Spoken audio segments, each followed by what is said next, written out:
बच्चों, आज मैं तुम लोग के लिए लेके आया हूँ आदर्श पेपर का सेट ए।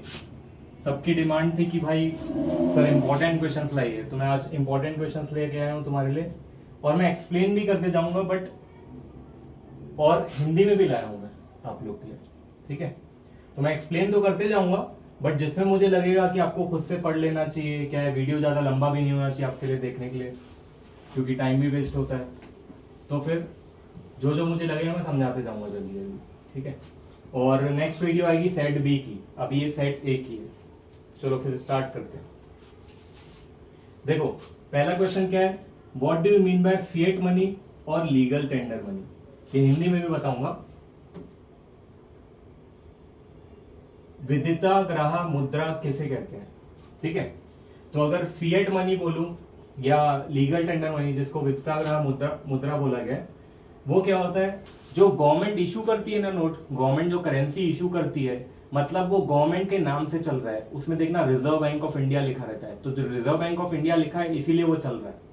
कोई Suresh bank of India, Ramesh bank of India लिखा रहेगा तो वो नहीं चलेगा। ठीक है, वो लीगल टेंडर ऑफ मनी नहीं है। लीगल टेंडर मनी वो रहेगा जिसमें गवर्नमेंट की कोई ऑथराइज्ड बैंक का नाम, मतलब आरबीआई का है, क्योंकि आरबीआई ही मनी सप्लाई को पूरा कंट्रोल कर रही है, पैसे की सप्लाई को पूरा वही कंट्रोल कर रही है। तो फिएट मनी होता क्या है, which serves as money on the basis of fiat order of the government, जो गवर्नमेंट के ऑर्डर पे चल रहा है। हिंदी में भी यही होगा इसका मतलब, जो गवर्नमेंट के ऑर्डर पे चल रहा है। आप लोग एक बार गो थ्रू करना। It is issued by authority of the government, it includes notes, coins etcetera. ठीक है, ये सरकार की अथॉरिटी पे चल रहा है, सरकार की अथॉरिटी से इशू है, सरकार के पास पावर है ये इशू करने की। ठीक है, तो ये फिएट मनी हो गया। दूसरा इंपॉर्टेंट क्वेश्चन है, what do you mean by CRR. CRR का फुल फॉर्म होता है ये कैश रिजर्व रेशो। ये है क्वेश्चन 4, ये आपका क्वेश्चन 4 है। नगद कोषानुपात का अर्थ लिखिए। नगद कोषानुपात का मतलब जितना भी बैंक के पास नगद आता है, टोटल डिपॉजिट आता है, उसका कुछ परसेंटेज ना उनको आरबीआई के पास, रिजर्व बैंक के पास रखवाना पड़ता है। उसका कुछ निश्चित अनुपात उनको रिजर्व बैंक के पास रखवाना पड़ता है, वही होता है कैश रिजर्व रेशो। ठीक है, तो commercial banks are required under law to keep a certain percentage. जितनी भी कॉमर्शियल बैंक है, कॉमर्शियल बैंक कौन, जैसे एसबीआई हो गई, पंजाब नेशनल बैंक हो गई, जितनी भी बैंक दिख रही है सब कॉमर्शियल बैंक की। ठीक है, मोस्टली बैंक कॉमर्शियल बैंक की। तो commercial banks are required under law to keep a certain percentage, कुछ परसेंटेज टोटल डिपॉजिट का उनको किसके पास रखवाना पड़ेगा, आरबीआई के पास, मतलब सेंट्रल बैंक के पास, रिजर्व बैंक के पास रखवाना पड़ेगा। इसी को कैश रिजर्व रेशो बोलते हैं। ठीक, नेक्स्ट क्वेश्चन देखते हैं, व्हाट इज रेवेन्यू एक्सपेंडिचर। ये कौन से चैप्टर में से रेवेन्यू एक्सपेंडिचर, ये बजट वाले चैप्टर में से। ये आपका 5th क्वेश्चन, 5वां क्वेश्चन, राजस्व व्यय किसे कहते हैं। राजस्व व्यय मतलब ऐसा व्यय जिसमें किसी परिसंपत्ति का निर्माण सृजन नहीं होता, उसे राजस्व व्यय कहते हैं। ठीक है, ये मैं आपको एक बार गो थ्रू करके बताता हूँ। रेवेन्यू एक्सपेंडिचर उसको बोलते हैं जिससे ना कोई एसेट क्रिएट नहीं होगा, जिससे कोई एसेट क्रिएट नहीं होगा। मतलब अगर मैं कहीं पे खर्चा कर रहा हूँ, फॉर एग्जाम्पल अगर मैंने बिजनेस के लिए मशीनरी खरीदी, एक मशीन खरीदी, तो मेरे बिजनेस में एसेट्स बढ़े कि नहीं, एसेट्स बढ़े। लेकिन अगर मैं कोई खर्चा कर रहा हूं, जैसे सरकार सैलरी पे करती है गवर्नमेंट जॉब वालों को, तो उससे क्या कोई एसेट क्रिएट हो रहा है, क्या एसेट बढ़ रहा है क्या देश का, कोई एसेट नहीं बढ़ रहा है। ठीक है, तो these expenditure does not create any asset is called revenue expenditure. मतलब जो खर्चे एसेट क्रिएट नहीं करते उनको क्या बोलते हैं, रेवेन्यू एक्सपेंडिचर बोलते हैं। अच्छा, जो खर्चे एसेट क्रिएट करते हैं उसको क्या बोलते हैं, उसको कैपिटल एक्सपेंडिचर बोलते हैं। जो खर्चे एसेट क्रिएट करेंगे उनको कैपिटल एक्सपेंडिचर बोलेंगे। ठीक है, अच्छा नेक्स्ट क्वेश्चन क्या है, व्हाट इज प्रोग्रेसिव टैक्स। ये सब इंपॉर्टेंट क्वेश्चन है जो मैं करा रहा हूं। What is progressive tax. Progressive का मतलब जो बढ़ता है। ठीक है, टैक्स जो बढ़ता जाता है। प्रगतिशील कर किसे कहते हैं। प्रगतिशील मतलब ये प्रगति करते जाएगा इनकम के दर के बढ़ने से। ठीक है, आय के दर के बढ़ने से ये प्रगति करते जाएगा। मतलब वे कर जो आय में वृद्धि के साथ कर के दर में भी वृद्धि होती है। जैसे जैसे इनकम बढ़ेगी ना, ये टैक्स भी ज्यादा लगता है। जैसे मान लो किसी की 1 लाख इनकम है ना, अगर उस पर 10% टैक्स लग रहा है, तो किसी की 2 लाख होगी तो उस पर ज्यादा लगेगा, मान लो 15%। ऐसे टैक्स रेट बढ़ते जाते हैं, ठीक है। इसका भार धनिकों पर अधिक और निर्धनों पर कम पड़ता है, मतलब रिच लोगों पर ज्यादा असर पड़ता है और पुअर्स पे कम पड़ता है, क्योंकि भाई ज्यादा टैक्स किस पे लग रहा है, जिसकी ज्यादा इनकम है, ठीक। ये एक क्वेश्चन हो गया। What is progressive tax? These taxes increase with the increase in income, increase in the rate as the income increases, ठीक है। These taxes increases with increase in the rate as the income increase, मतलब income जैसे जैसे बढ़ेगी tax rate भी इसका बढ़ता है। इसका बर्डन किस पे ज्यादा पड़ता है? रिच पे ज्यादा पड़ता है और पुअर पे कम पड़ता है। नेक्स्ट देखते हैं। What is invisible item? Invisible मतलब क्या होता है? गायब, ठीक है, ये तुम सुने हो। What is invisible item? Hindi में देख लेते हैं इसका क्वेश्चन।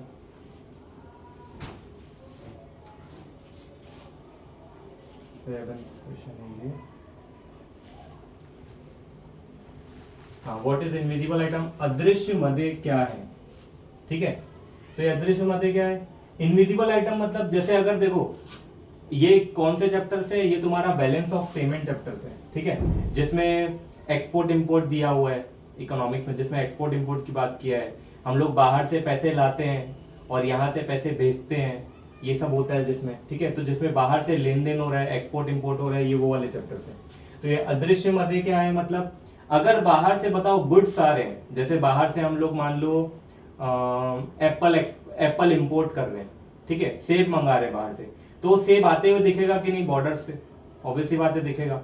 लेकिन अगर बाहर से सर्विसेज आ रही है, बैंक की सर्विसेज मिल रही है, इंश्योरेंस की सर्विसेज मिल रही है बाहर से, तो क्या सर्विसेज चलते हुए दिखती है कि बैंक से सर्विसेज आ रही है, इंश्योरेंस मिल रहा है, कुछ आते जाते ये सब नहीं दिखता। तो ये सब इनविजिबल आइटम्स में आता है। इसमें सभी प्रकार की सेवाओं का मूल्य, सेवाओं मतलब वही सर्विसेज मैंने बोला, सेवाओं का मूल्य शामिल किया जाता है। इसे अदृश्य मदे इसलिए कहते हैं क्योंकि ये सेवाएं किसी पदार्थ की नहीं बनी होती। अब भाई बैंक से सर्विस मिल रही है तो क्या कोई उसने सेब फेंक के मारा? क्या दिया मुझे? कुछ नहीं दिया। सर्विस मिली, ये बस फील कर सकते हैं, ठीक है।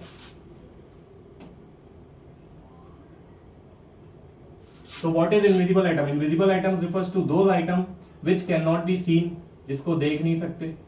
It can not be seen, felt, touched और मेजर्ड। इसको टच भी नहीं कर सकते, मेजर भी नहीं कर सकते, ठीक है।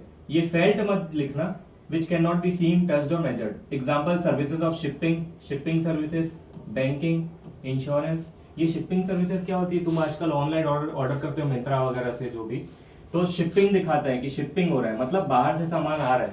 तो जो डिलीवरी करते हैं सामानों की, तो वो तो सर्विस दी जा रही है, लेकिन दिख रहा है क्या, कैसे हो रहा है, क्या हो रहा है, मतलब सर्विसेज दिखती नहीं है। सर्विसेज होने के बाद समझ में आता है, अच्छा ये सर्विस मिली, इसके कारण ये यहाँ तक पहुंच पाया, लेकिन सर्विस दिखती नहीं है।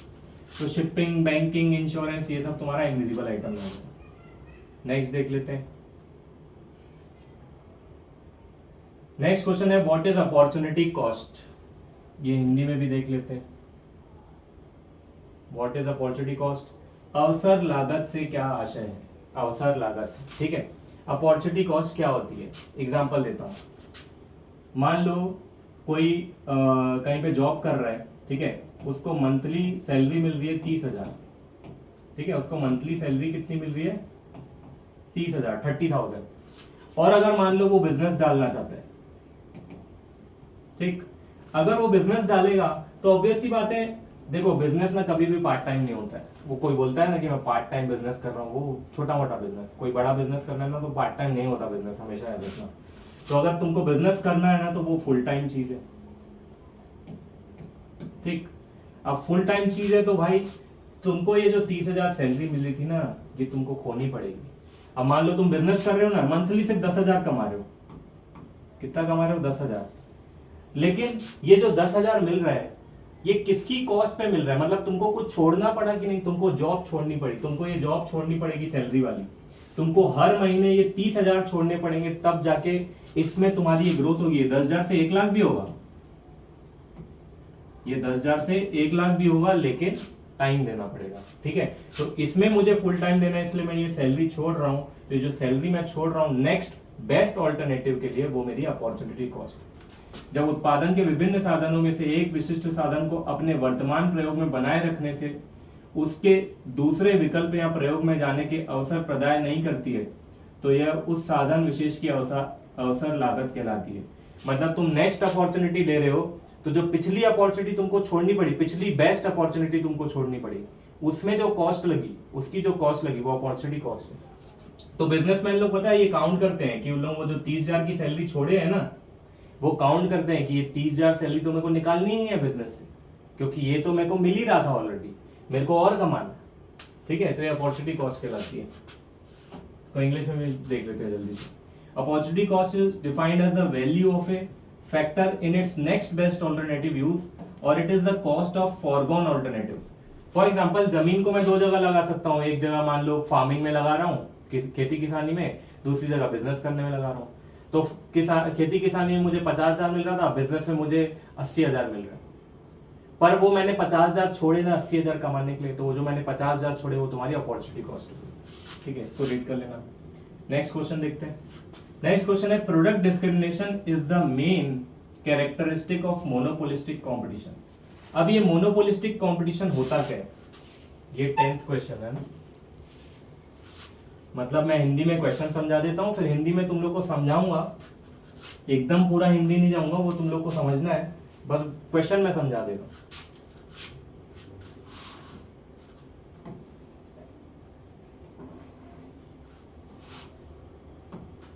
हाँ, क्योंकि मुझे भी इतनी अच्छे से हिंदी नहीं आती है, तो माफ करना। देखो, वस्तु विभेद एकाधिकारी प्रतियोगिता की प्रमुख कसौटी है। वस्तु विभेद एकाधिकारी प्रतियोगिता की प्रमुख कसौटी है, सिद्ध कीजिए। ये वस्तु विभेद एकाधिकारी प्रतियोगिता को हम लोग क्या बोल रहे हैं, मोनोपोलिस्टिक कंपटीशन, मतलब ये प्रोडक्ट डिस्क्रिमिनेशन। वस्तु विभेद मतलब प्रोडक्ट डिस्क्रिमिनेशन, मतलब क्या होता है मैं तुमको बता रहा हूं, एग्जांपल दे रहा हूं। जैसे कि कोलगेट और क्लोजअप, ये दो टूथपेस्ट तुम लोगों ने सुने होंगे, कोलगेट और क्लोजअप। अब देखो, दोनों ही टूथपेस्ट हैं, दोनों ही तुमको हर जगह मिल जाएंगे, लेकिन दोनों में प्रोडक्ट में डिस्क्रिमिनेशन है, वस्तु में थोड़ा सा भेद है, ठीक है, थोड़ा सा डिफरेंस है, और इसी का तो लोग कमा रहे हैं। क्लोजअप, किसी किसी बच्चे को क्लोजअप टेस्टी लगता है, ठीक है, मीठा लगता है, किसी किसी को कोलगेट ठंडा लगता है, वो कोलगेट करते हैं। अब किसी किसी घर में जबरदस्ती पतंजलि ला के रखते हैं, वो कड़वा लगता है, एकदम अजीब टाइप का, तो भी उसको करते हैं, ठीक है। लेकिन सब में प्रोडक्ट डिफरेंशिएशन है। अब ये जो कोलगेट है और जो क्लोजअप है, दोनों पेस्ट है, दोनों बिक रही है, लेकिन इन दोनों के बीच में क्या है, डिस्क्रिमिनेशन है। और ये कौन से मार्केट का फीचर है, ये है मोनोपोलिस्टिक कंपटीशन का। मोनोपोलिस्टिक कंपटीशन क्या होता है, ये ऐसा मोनोपोलिस्टिक कंपटीशन मतलब उनकी मोनोपोली है, उनकी मोनोपोली समझते हो।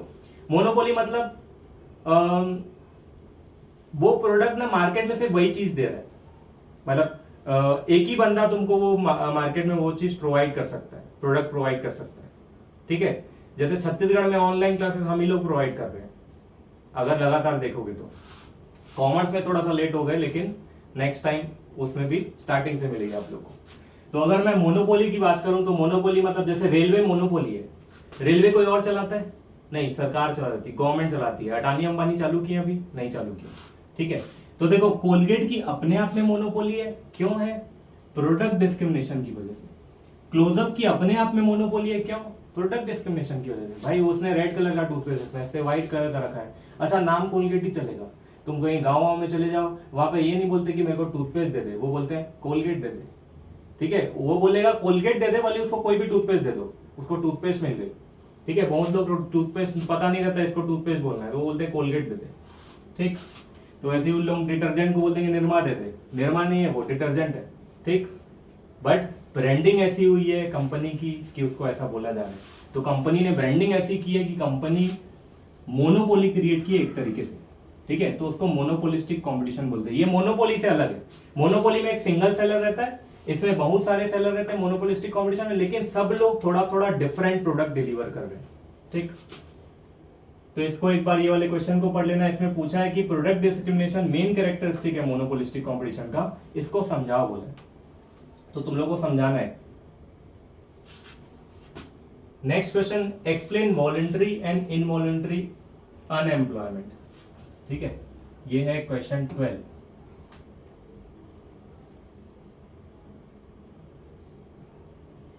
ऐच्छिक एवं अनैच्छिक बेरोजगारी को समझाइए। ठीक है, ऐच्छिक बेरोजगारी मतलब वो खुद से बेरोजगार है। वॉलंटरी अनएम्प्लॉयमेंट, वॉलंटरी अनएम्प्लॉयमेंट मतलब खुद से बेरोजगार है। भाई काम मिल रहा है उसको, 20,000 में नौकरी कहीं पे मिल रही है, लेकिन वो 20,000 में करने के लिए रेडी नहीं है ना। 20,000 में काम मिल रहा है लेकिन वो 20,000 में करने के लिए रेडी नहीं, क्योंकि वो अपने आप को ज्यादा केपेबल समझता है। ठीक, तो उसको क्या बोलेंगे, वॉलंटरी अनएम्प्लॉयमेंट या ऐच्छिक बेरोजगारी। अनैच्छिक बेरोजगारी किसको बोलेंगे, कि भाई वो काम करने के लिए भी रेडी है और जो रेट मार्केट में चल रहा है उस पर भी काम करने के लिए रेडी है। मतलब 20,000 मार्केट में रेट चल रहा है, उसमें भी काम करने के लिए रेडी है, लेकिन उसको जॉब मिल नहीं रही है। तो क्या वो स्वेच्छा से बेरोजगार है? नहीं, वो अनैच्छिक बेरोजगार है। उसकी इच्छा नहीं थी बेरोजगार रहना, लेकिन काम ही नहीं मिल रहा। 20,000 में भी करने के लिए रेडी है, लेकिन काम ही नहीं मिल रहा, तो वो अनैच्छिक बेरोजगारी हो जाएगी। तो पढ़ लेना इसको, ये वाले क्वेश्चन को। ठीक है, वॉलंटरी और इनवॉलंटरी एम्प्लॉयमेंट। ठीक है, पर्सन विलिंग टू वर्क है existing rate of wage pay, where in all the person willing to work at existing rate of remuneration are getting employment.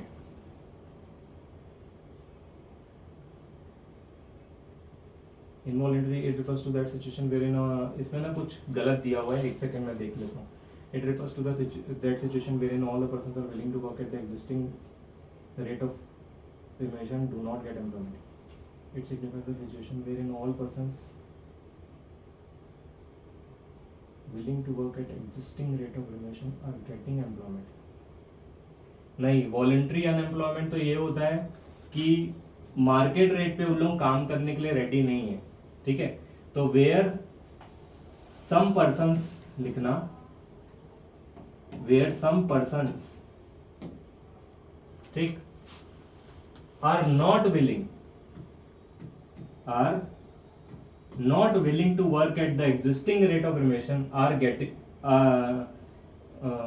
at existing rate of remission। ठीक है, उसको involuntary unemployment, उसको voluntary unemployment बोलेंगे। मतलब स्वेच्छा से बेरोजगार है, मार्केट में जो रेट चल रहा है, ठीक है, उस पे उन लोग काम करने के लिए रेडी नहीं है। Right difference between market economy and mixed economy. अब मार्केट इकोनॉमी और मिक्स्ड इकोनॉमी के बीच में, अच्छा ये जो पीडीएफ है, अगर कुछ लोगों को ये नहीं होगा ये पीडीएफ, तो ये हम लोग ग्रुप में डाल देंगे, वो व्हाट्सएप ग्रुप होगा, उसको ज्वाइन कर लेना, डिस्क्रिप्शन वगैरह में दिया होगा, या उस नंबर में मैसेज कर देना डिस्क्रिप्शन में। Right difference between market economy and mixed economy. Market economy और मिक्स्ड इकोनॉमी के बीच में डिफरेंस लिखना है। अब मार्केट इकोनॉमी और मिक्स्ड इकोनॉमी होती क्या है, मैं बता देता हूं एक बार। ये क्वेश्चन है 13। बाजार अर्थव्यवस्था एवं मिश्रित अर्थव्यवस्था में अंतर लिखिए। ठीक है, एक बाजार अर्थव्यवस्था होती है, एक मिश्रित अर्थव्यवस्था होती है। बाजार अर्थव्यवस्था वो होती है जिसमें ना डिमांड और सप्लाई, देश में कितनी डिमांड है और कितनी सप्लाई है, उससे प्राइजेस डिसाइड होगी। मतलब किसी भी चीज का मूल्य कैसे डिसाइड होगा, कितनी डिमांड है और कितनी सप्लाई है उस चीज की देश में। ठीक है, लेकिन ये मिश्रित अर्थव्यवस्था में, मिक्स्ड इकोनॉमी में क्या होता है कि कुछ चीजों का डिसीजन सरकार लेती है अपने हिसाब से, ठीक है, डिमांड सप्लाई को ध्यान में रखते हुए, और कुछ चीजों का मार्केट में रेट डिसाइड होता है। किसके बेसिस पे? सप्लाई और डिमांड के बेसिस पे। कुछ चीजों का प्राइस सप्लाई और डिमांड के बेसिस पे मार्केट डिसाइड करता है। जैसे मिक्स्ड इकोनॉमी, इंडिया क्या है पूछेगा, इंडिया, तो इंडिया मिक्स्ड इकोनॉमी है। क्यों? क्योंकि इंडिया में देखना, गरीबों को उचित मूल्य में धान वगैरह भी मिलता है, ठीक है, चावल वगैरह मिलते हैं राशन शॉप में, तो वो सरकार ने खुद से प्राइस डिसाइड की। और मार्केट में अलग प्राइस भी चल रहा है ना चावल का, वही चावल का अलग रेट है मार्केट में, वो जो 1 रुपए किलो चावल मिल रहा है वही मार्केट में अलग रेट है। वो क्या, वो मार्केट ने डिसाइड किया प्राइस। ठीक है, तो मिश्रित इकोनॉमी में ना, मिश्रित अर्थव्यवस्था में बाजार व्यवस्था भी आ गई और दूसरी एक सेंट्रली प्लान्ड इकोनॉमी आती है, वो भी आ गई, मतलब जिसमें सरकार डिसाइड करती है। तो market economy, these are the economic where these are the economy where the economic activity, these are the economics नहीं लिखेंगे, दीज आर द इकोनॉमीज, ये ई हो जाएगा, ठीक है। These are the economies where the economic activities are controlled by the market forces. यहाँ पे market forces economy को कंट्रोल करेगी। मार्केट फोर्सेज मतलब वही डिमांड और सप्लाई के फोर्सेज। मिक्स्ड इकोनॉमी क्या होगी? दीज आर द इकोनॉमीज, ये ई होगा, where the economic activities are governed by the free play of market forces but are regulated by the government. Prices market forces ही decide करेंगी, लेकिन सरकार regulate करती है। जैसे टमाटर कभी कभी बहुत सस्ता हो जाता है तो सरकार को बीच में आना पड़ता है कि भाई उचित मूल्य मिले किसान को। हालांकि इतना फिर भी टमाटर के ऊपर डिसीजन नहीं लिया जाता, लेकिन बहुत सारी चीजों पे जैसे गेहूं वगैरह एक बार में प्रोडक्शन होता है बहुत अच्छा खासा, ठीक है। तो अब वो उसका पर्टिकुलर सीजन है, उस सीजन में ही उसका उत्पादन होगा। अब उस सीजन में इतना सारा उत्पादन हो जाता है कि सप्लाई बहुत ज्यादा हो जाती है और डिमांड कम है, क्योंकि उस समय में कहाँ डिमांड है, उस समय इतना थोड़ी खा पाएगा कोई, तो सप्लाई बहुत ज्यादा हो जाती है, तो भाई उसके रेट गिरने लगते हैं गेहूं के। तो सरकार को उनसे खरीदना पड़ता है किसानों से। तो वो जो तुमने सुना होगा एमएसपी में खरीदते हैं कि भाई अभी 2800 या 3000 में कुछ खरीद रही थी सरकार, है ना, धान खरीदती है उनसे। वो इसलिए खरीदती है क्योंकि उनको उचित मूल्य मिले, क्योंकि मार्केट में रेट गिर जाता है, ठीक है। तो सरकार रेगुलेट भी करती है, वही चीज बोल रहा है। तो ये वाला क्वेश्चन एक बार कर लेना। What is economic problem, why do economic problem arise. अब देखो इकोनॉमिक्स आया क्यों? इकोनॉमिक्स इसीलिए आया क्योंकि economic problem I. Why do economic problem arise, देखो इकोनॉमिक्स क्यों आया वो मैं तुम लोग को बताता हूं। इसके लिए एक बार ये वाला क्वेश्चन पढ़ लेते हैं। इसमें दिया है आर्थिक समस्या क्या है, यह क्यों उत्पन्न होती है। आर्थिक समस्या क्यों उत्पन्न हुई जिसके कारण इकोनॉमिक सब्जेक्ट आया, ठीक है। मैं तुमको यहाँ पे मैं इंग्लिश वाला ही बताता हूँ, मैं हिंदी में ही बताऊंगा, तुम लोग समझ लेना। एक बार हिंदी में रीड करोगे समझ में आ जाएगा, तुरंत पढ़ लेना, क्लास के बाद तुरंत पढ़ लेना, वेट मत करना। ये जो भी पढ़ा रहा हूँ ये क्लास के बाद तुरंत पढ़ लेना तो याद भी हो जाएगा। What is economic problem, why do economic problem arises. अब इकोनॉमिक प्रॉब्लम अराइज क्यों होती है और इकोनॉमिक प्रॉब्लम होती क्या है। इकोनॉमिक प्रॉब्लम होती है भाई, देखो लोगों की जो इच्छाएं है ना वो अनलिमिटेड है, वांट्स जो है वो अनलिमिटेड है, ठीक है। इच्छाएं तो बहुत है लेकिन पैसे लिमिटेड है। पैसे लिमिटेड है मतलब रिसोर्सेज लिमिटेड है, साधन लिमिटेड है हमारे पास, ठीक है। इच्छाओं को पूरे करने के साधन हमारे पास लिमिटेड है। चाहे कुछ भी बोलो, तुम गेहूं बोलो, गेहूं लिमिटेड है भाई, कितना ही खा लोगे, मतलब कितना ही खा लोगे, मतलब जैसे पूरा खा लोगे तो खत्म तो होगा ही। ऐसा तो नहीं कि गेहूं अनलिमिटेड है, हमारे पास लिमिटेड है, ठीक है। लेकिन हमारी इच्छा अनलिमिटेड है। पैसा लेके जाते हैं मार्केट में, लिमिटेड रहता है कि नहीं, तो रिसोर्स हमारे पास लिमिटेड रहता है, साधन लिमिटेड है, लेकिन इच्छा सब है कि चला ये बर्गर भी खा ले, ये भी खा ले, उधर भी खा ले, ठीक है। तो वांट्स अनलिमिटेड। अच्छा, क्योंकि वांट्स अनलिमिटेड है, इच्छाएं अनलिमिटेड है, रिसोर्स लिमिटेड है, तो भाई प्रॉब्लम क्या आ जाती है पता है? प्रॉब्लम आ जाती है चॉइस की। हमको चूज करना पड़ता है कि ये खरीदेंगे ये नहीं खरीदेंगे। अपनी मम्मी के साथ जाओगे ना तो मम्मी तुमको समझा देगी कि ये खरीदना है, वहां पे जाके हल्ला चिल्लम चिल्ली नहीं करनी है कि यही चाहिए वही चाहिए, ऐसा नहीं करना है, ठीक है। क्यों? क्योंकि we have the problem of choice. हमको चॉइस की प्रॉब्लम, क्योंकि हमारे पास पैसे लिमिटेड है भाई। घर की इनकम 30,000 है 40,000, तो हमारी लिमिटेड हमको लिमिटेड नीड ही फुलफिल करनी है, तो हमको चॉइस करनी है, ठीक है। यही है व्हाट इज इकोनॉमिक प्रॉब्लम, यही है। An economic problem is basically the problem of choice which arises because of scarcity of resources, मतलब रिसोर्सेज की कमी है। स्कैरसिटी मतलब रिसोर्सेज लिमिटेड है, ठीक है। अब लिमिटेड का मतलब पता होगा हिंदी में तुम लोग को, लिमिटेड क्या होता है, ठीक है, तुम लोग यूज भी करते हो term. Human wants are unlimited, इच्छाएं अनलिमिटेड है, but means to satisfy them are limited, लेकिन उनको सेटिस्फाई करने के जो मीन्स है, साधन है, वो लिमिटेड है, ठीक है। नेक्स्ट क्वेश्चन देखते हैं। What do understand by price elasticity of supply. Price elasticity of supply क्या है भाई? Price elasticity of supply 14th question Hindi में भी देख लेते हैं इसका। ये पूर्ति की कीमत लोच से आप क्या समझते हैं? पूर्ति की कीमत लोच से आप क्या समझते हैं? मतलब सप्लाई कितना खिंचाएगी, प्राइस में चेंज आने से सप्लाई कितना खिंचाएगी, उसको बोलेंगे प्राइस इलास्टिसिटी ऑफ सप्लाई, ठीक है। मतलब percentage change in quantity supplied upon percentage change in price. Example देता हूं, भाई प्राइस में चेंज आया 10% और सप्लाई में चेंज आया 20%, तो प्राइस इलास्टिसिटी ऑफ सप्लाई कितना है? ये परसेंट परसेंट कैंसल, ये 0 कैंसल, तो 2। प्राइस इलास्टिसिटी ऑफ सप्लाई 2 है। अब देखो अगर 1 से ज्यादा है ना प्राइस इलास्टिसिटी ऑफ सप्लाई, मतलब यही प्राइस इलास्टिसिटी ऑफ सप्लाई अगर 1 से ज्यादा है मतलब ये मोर इलास्टिक है, इसको मोर इलास्टिक बोलते हैं, ठीक है। अब हिंदी में मेरे को नहीं पता, ज्यादा इलास्टिक है ऐसा कुछ लिखा होगा, उसको रीड करना, ठीक। तो पूर्ति की कीमत लोच से आप क्या समझते हैं भाई? प्राइस में जितना चेंज आने से, मतलब मूल्य कीमत में जितना चेंज आने से सप्लाई में कितना चेंज आएगा, वो तुम्हारा प्राइस इलास्टिसिटी सप्लाई है। ये भी इंपॉर्टेंट क्वेश्चन है, ये फॉर्मूला लिख लेना उसके साथ। अच्छा, अल्पकालीन सीमांत लागत वक्र यू आकार का क्यों होता है? अल्पकालीन सीमांत लागत, इसको इंग्लिश में बताता हूं क्या है, short run marginal cost curve. अल्पकालीन मतलब शॉर्ट रन, कम समय के लिए जो मार्जिनल कॉस्ट कर्व बनता है। कम समय मतलब देखो अगर तुम बिजनेस करोगे तो लॉन्ग टर्म भी सोच सकते हो, शॉर्ट टर्म भी सोच सकते हो। शॉर्ट टर्म में सोचोगे, अगर तुम सोच रहे हो कि मैं अभी 2 साल के लिए बिजनेस खोल के देखता हूं, तो क्या सिर्फ 2 साल के लिए बिजनेस खोल के देख रहे हो तो उसके लिए क्या जमीन खरीद लोगे कि रेंट पे लोगे? ऑब्वियस सी बात है, रेंट पे लोगे, ठीक है, खरीदोगे नहीं। अच्छा, बड़ी मशीन लगाओगे कि लेबर से काम चलाओगे? लेबर से काम चलाओगे, 2 साल ही बिजनेस करना है ना।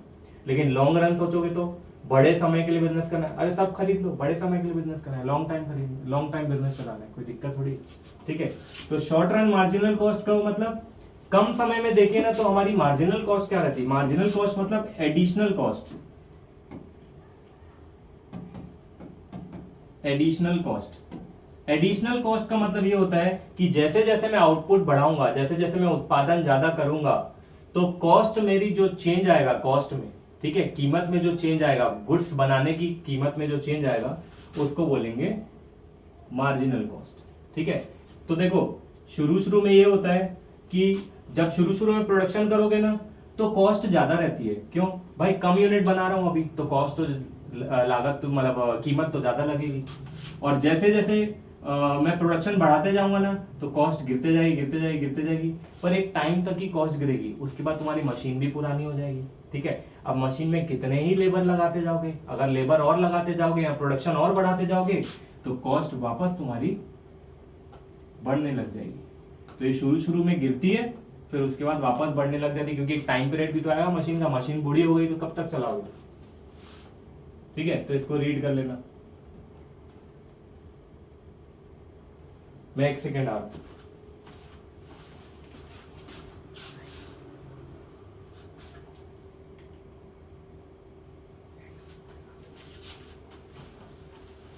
चलिए स्टार्ट कर लेते हैं आगे।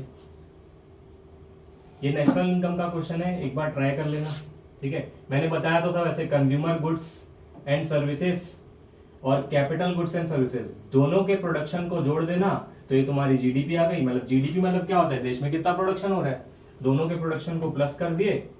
और वियर एंड टियर कॉस्ट तुमको निकालने क्या बोला है यहाँ पे? जीडीपी भी बोला है, ग्रॉस डोमेस्टिक प्रोडक्ट और नेट डोमेस्टिक प्रोडक्ट भी बोला है। ये क्वेश्चन तुम्हारा हिंदी में देखो तो 15th क्वेश्चन, ये देखो, उपभोक्ता वस्तुओं एवं सेवाओं का उत्पादन और पूंजीगत वस्तुओं एवं सेवाओं का उत्पादन, दोनों के उत्पादन को जोड़ देना, ठीक है, तो सकल घरेलू उत्पाद हो जाएगा, मतलब जीडीपी हो जाएगा, ठीक। अब जीडीपी आ गया और तुमको ये भी निकालना है क्या? विशुद्ध घरेलू उत्पाद मतलब नेट डोमेस्टिक प्रोडक्ट, ठीक है, इसको क्या बोलते हैं? Net domestic product. तो नेट डोमेस्टिक प्रोडक्ट एनडीपी, ये कैसे निकलेगा? जीडीपी में से ना, मतलब एक ग्रॉस से नेट चेंज करना है ना, जी से एन जाना है ना, तो डेप्रिसिएशन हटा देना है। ये डेप्रिसिएशन का दूसरा नाम है गिसावट वेयर, ठीक है। वेयर एंड टियर कॉस्ट मतलब वेयर एंड टियर मतलब यूज करने से जो खर्चा लगा किसी भी एसेट को यूज करने से। ये भी एक बार क्वेश्चन देख लेना, ये इनकम मेथड से बनाना है। इनकम मेथड में क्या क्या? सैलरी वेजेस ले लूंगा, रेंट ले लूंगा, प्रॉफिट, इंटरेस्ट, ये इनकम मेथड से ले लिया, ये नेशनल इनकम आ गई, और कुछ नहीं लेंगे इसमें। ये सब फालतू टाइम पास करने के लिए दिया है, ठीक है, तो करना मत वहां पे जाके टाइम पास। अब नेक्स्ट क्वेश्चन देख लेते हैं। देखो, right the function of commercial bank. Commercial bank के क्या क्या फंक्शन है, ये तुम्हारा क्वेश्चन है। हाँ, व्यवसायिक बैंक के कार्यों का वर्णन कीजिए। क्या क्या काम करती है वो? जमा या निक्षेप प्राप्त करती है, ऋण अथवा उधार देती है, ठीक है, ये पढ़ लेना। अभिकर्ता का प्रतिनिधित्व संबंधी कार्य करना, मतलब ये एक बार देखता हूं क्या है। सब्सिडियरी फंक्शन, सब्सिडियरी फंक्शन मतलब in order to prove several kinds of facilities their customer commercial bank perform।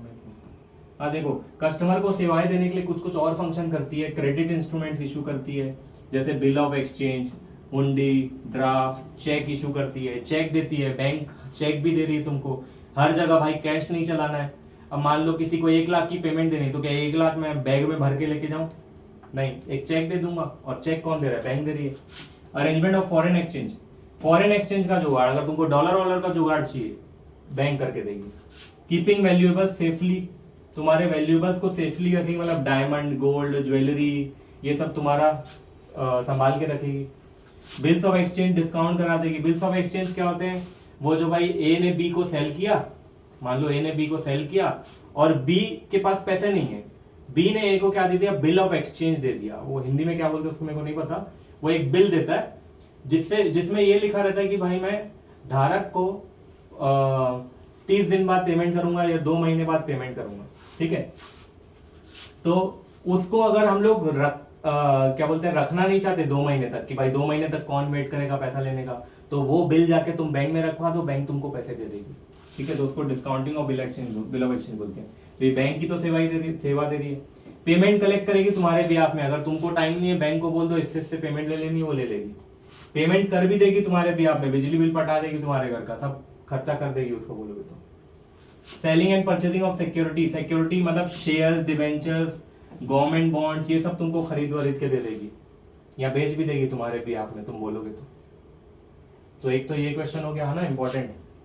ये तुम्हारा right the function of commercial bank में तुमको बता दिया कौन सा, ये व्यवसायिक बैंक के कार्यों का वर्णन कीजिए, ठीक है। नेक्स्ट क्वेश्चन देखता हूं इंपॉर्टेंट।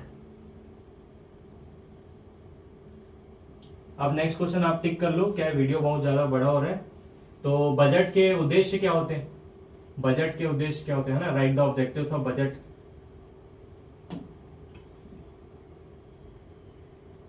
बजट के उद्देश्यों का को लिखिए, है ना। बजट के उद्देश्यों को एक बार पढ़ लेना। भाई जो सरकार बजट बनाती है हर साल, फरवरी में बजट आता है कि भाई हम लोग यहाँ पे इतना खर्चा करने वाले, वहां पे इतना खर्चा करने वाले हैं, तो वो उसका उद्देश्य क्या होने वाला है खर्चा करने का? उसका उद्देश्य ये रहता है कि भाई सरकारी सुविधाएं बढ़ानी है, मतलब हॉस्पिटल बढ़ाने हैं, एजुकेशन फैसिलिटी बढ़ानी है, और क्या रहता है कि लोगों की आय बढ़ानी है, एम्प्लॉयमेंट, रोजगार देना है लोगों को, ये सब उद्देश्य रहते हैं। एक बार उद्देश्य रीड कर लेना इसके। और कौन सा क्वेश्चन इंपॉर्टेंट है? Suggest measures to improve the condition of adverse balance of payment, ठीक है। Adverse balance of payment, adverse balance of payment मतलब क्या होता है? ये अभी के लिए टिक कर लो, ये मैं कल समझा दूंगा तुम लोगों को। अभी के लिए इंपॉर्टेंट क्वेश्चन है, इसको टिक कर लो, ठीक है। हुआ तो इसको कल मतलब नेक्स्ट वीडियो में समझा दूंगा। कल ज्यादा टाइम वेट नहीं करना पड़ेगा, कल जल्दी आ जाएगी वीडियो ये तुम्हारे लिए। What do you mean by utility? Bye defining it's, explain it's characteristics, है ना। तो ये वाला क्वेश्चन भी बता देता हूँ हिंदी में कौन सा है ये। सजेस्ट मेजर्स, 18th क्वेश्चन, 18वां नंबर क्वेश्चन है ये।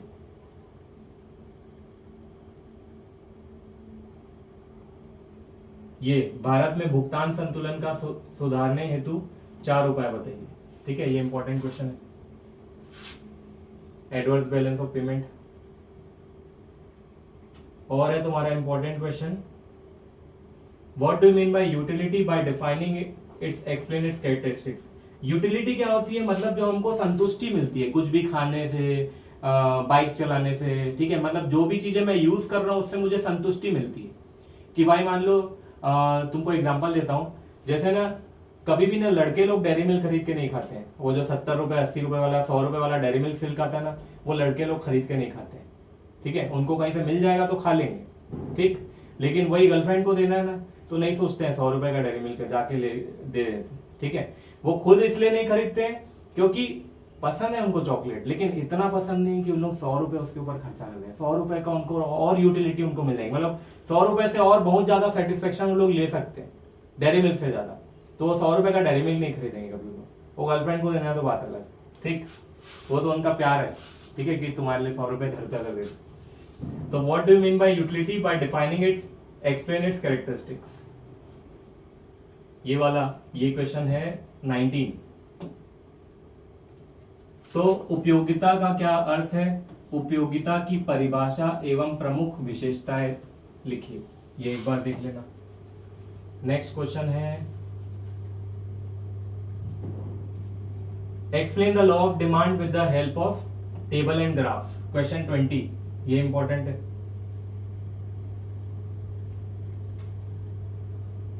प्रश्न 20, ये मांग के नियम का उदाहरण एवं रेखा चित्र की सहायता स्पष्ट कीजिए। तो इसमें तो तुमको बताना है पहले मांग का नियम क्या है, फिर टेबल बनानी है, क्योंकि ये तुम्हारा मान लो 5 से 6 नंबर का मार्क आए, 5 से 6 मार्क का आएगा, तो तुमको अच्छे से समझाना है इसमें कि भाई 6 मार्क लायक तो समझाओगे, तो ये बता देना मांग का नियम क्या है, पहले डेफिनेशन, फिर ये टेबल बना देना, फिर तुम लोग को ग्राफ बताना पड़ेगा, ठीक है, फिर ये ग्राफ को थोड़ा सा समझाना पड़ेगा। भाई डिमांड ऐसे नीचे क्यों जाती है? क्योंकि जैसे जैसे प्राइस गिरेगी डिमांड बढ़ते जाएगी, प्राइस गिरी डिमांड बढ़ गई, प्राइस गिरी डिमांड बढ़ी, फिर प्राइस 1 रुपए हो गई और डिमांड बढ़ गई, जैसे जैसे प्राइस गिरी डिमांड बढ़ती गई, तो डिमांड का ऐसा बनता, ये समझा देना। Explain the law of diminishing marginal utility. Next question, क्रमागत सीमांत उपयोगिता नियम की सचित्र व्याख्याता अनुसूची की सहायता से कीजिए, ठीक है, ये वाला क्वेश्चन है नेक्स्ट इंपॉर्टेंट।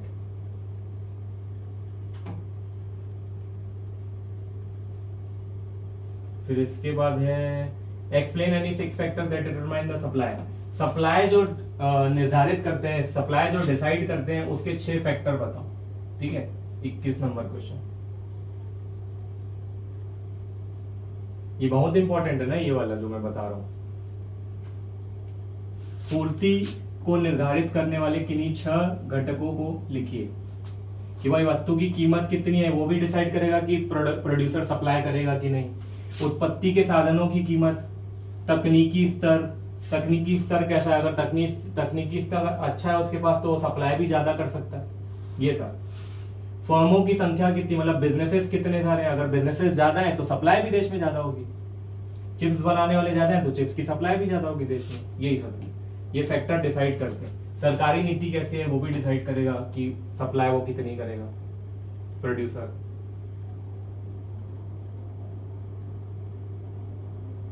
और नेक्स्ट क्वेश्चन है, ठीक है, तो ये इंपॉर्टेंट था, एक्सप्लेन इन 6 फैक्टर्स, 21वां number question. 22 number question, distinguish differentiate between monopolistic competition and oligopoly. 22 और इसके बाद नेक्स्ट वाला क्वेश्चन भी, तो यहाँ पे बताऊं तो 22 और नेक्स्ट वाला क्वेश्चन, ये एकाधिकारी प्रतियोगिता एवं अल्पाधिकार में अंतर लिखिए, ठीक है, ये वाला उसके जस्ट नेक्स्ट अथवा वाला जो क्वेश्चन है ये भी इंपॉर्टेंट है। प्रतियोगिता एवं अपूर्ण प्रतियोगिता में अंतर लिखिए, ये पढ़ लेना एक बार। अगर तुम लोग को लगता है कि सर इसमें डाउट है तो कमेंट कर देना, ये वाला समझना होगा, मैं कल समझा दूंगा। Right suggestions to increase national income, national income को बढ़ाया कैसे जा सकता है देश में, वो। What is the impact of deficient demand on production और आउटपुट, मतलब देश में डिमांड की कमी है तो आउटपुट पे क्या फर्क पड़ेगा, और रोजगार पे क्या फर्क पड़ेगा, और प्राइसेस कीमतों पे क्या फर्क पड़ेगा।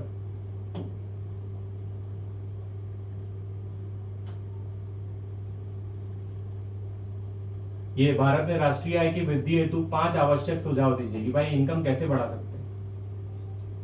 प्रभावी मांग का देश के उत्पादन, रोजगार एवं मूल्यों पर प्रभाव बताइए, ये ठीक है।